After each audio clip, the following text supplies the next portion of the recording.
The following is a fictional story of events that may happen in the near future. 8 a.m. New York Stock Exchange.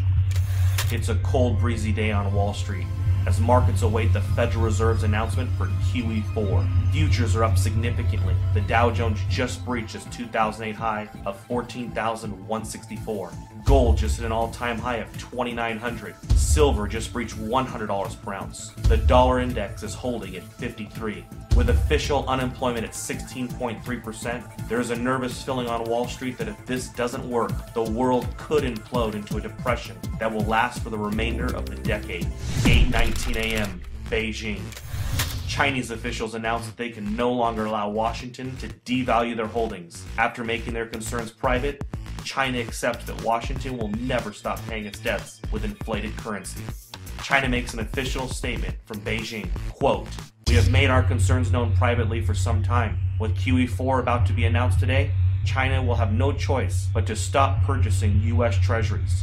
We have allowed Washington to try to work through their imbalances for 4 years. But with global inflation and U.S. consumers rapidly shrinking as a percentage of global GDP, we feel that a Western recovery is unlikely until they reform their entitlement programs." 8:45 a.m. New York Stock Exchange. Upon hearing the statement from China, Dow futures have a sharp reversal and begin to drop. Gold leaps past $3,000 per ounce, up $150 per ounce in the last 26 minutes. CNBC awaits a statement from the White House. 8:50 a.m. Washington, D.C. The president makes an official statement to calm investors' fears. He tells Americans that he has spoken with several G20 leaders. They have assured him that they will continue to increase their purchase of treasuries and believe that a strong U.S. economy is the only thing that will bring back global prosperity. He has also spoken to Chairman Bernanke, who assures him that a strong dollar will be the result of QE4. The president also reminds Americans that his recent New Deal recovery programs that he passed through executive order will increase the likelihood of a lasting recovery. He also notes that Beijing, since 2009, has slowly been reducing their holdings, so the impact will be minimal. 9:51 a.m. New York. Dow futures fall 850 points in the first 20 minutes of trading. Markets are halted for 1 hour by the authorities. 10 a.m. Main Street, America. The news about the stock market in China has now spread.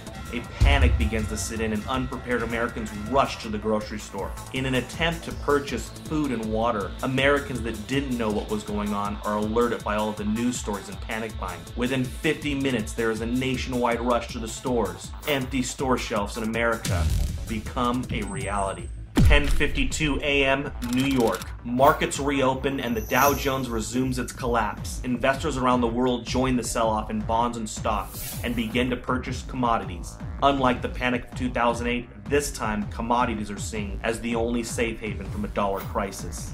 11:30 a.m. New York. The Dow falls 1,700 points since reopening. Trading is halted for at least 2 hours. The Federal Reserve injects $200 billion into the markets and announces that QE4 will be delayed until further notice. Congress is called back to D.C. for an emergency joint session. Some members of Congress are saying that they consider China's statement a financial attack.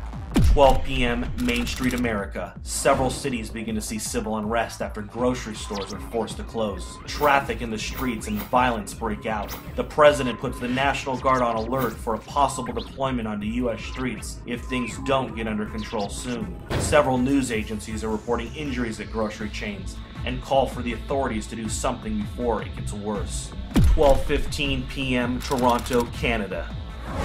George Soros tells CNBC that a run on treasuries is imminent and that there is nothing the government can do to stop it. He says it is unfortunate that a controlled decline of the dollar was not coordinated better over the years. Today really could have been avoided if not for the Tea Party politicians who demanded fiscal responsibility and a constitutional government.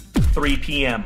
Gold closes at $11.53 for the day at $4,053 per ounce. Silver closes at $173 per ounce. The president announces that due to civil unrest in some areas of the country, U.S. stock markets will remain closed for the rest of the day. With the exception of mining and other inflation-related stocks, the majority of U.S. stocks are down significantly due to the sell-off and flight to safety in commodities. The Federal Reserve announces that it will begin to purchase U.S. treasuries and stocks in order to stabilize the markets. But this only feeds investors' fears of a full-blown treasury run and collapse of the dollar. 6 p.m. Asia. Asian markets begin a massive sell-off. Dollar collapse rumors begin to take hold of the markets. CNBC Asia looks into a possible COMEX default and complete breakdown in the U.S. economy. Gold spikes in Asia, up 1750 in the first complete hour of trading. Gold is now at 5803. 7 p.m. Gold and silver bullion dealers across the world have suspended all sales due to no inventory. A COMEX default is now expected. Several central bank representatives propose a freeze on currency markets and a fixed devaluation of the US dollar in order to calm investors. 7:30 p.m. the United States. The sun sets on America. In the last 12 hours, the world has changed. Americans are glued to their televisions, taking a crash course on a debauched currency. Smoke from fires in the cities have put a dark cloud over the nation. 7:45, the Federal Reserve. The Federal Reserve announces it will inject $1.5 trillion into the markets in order to stop any further decline in stocks. 7:55 p.m., OPEC.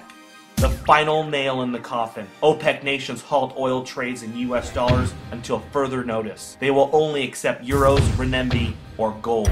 7:59 p.m. The Federal Reserve's announcement to inject $1.5 trillion into the markets causes a sharp reversal in overseas markets. Stocks begin to rally even as Main Street melts down. 8 p.m., Manhattan. Gerard Adams, president of the National Inflation Association, sends out an urgent email alert. In it, he informs members that it is with great sadness that the time to warn and prepare Americans for hyperinflation has ended.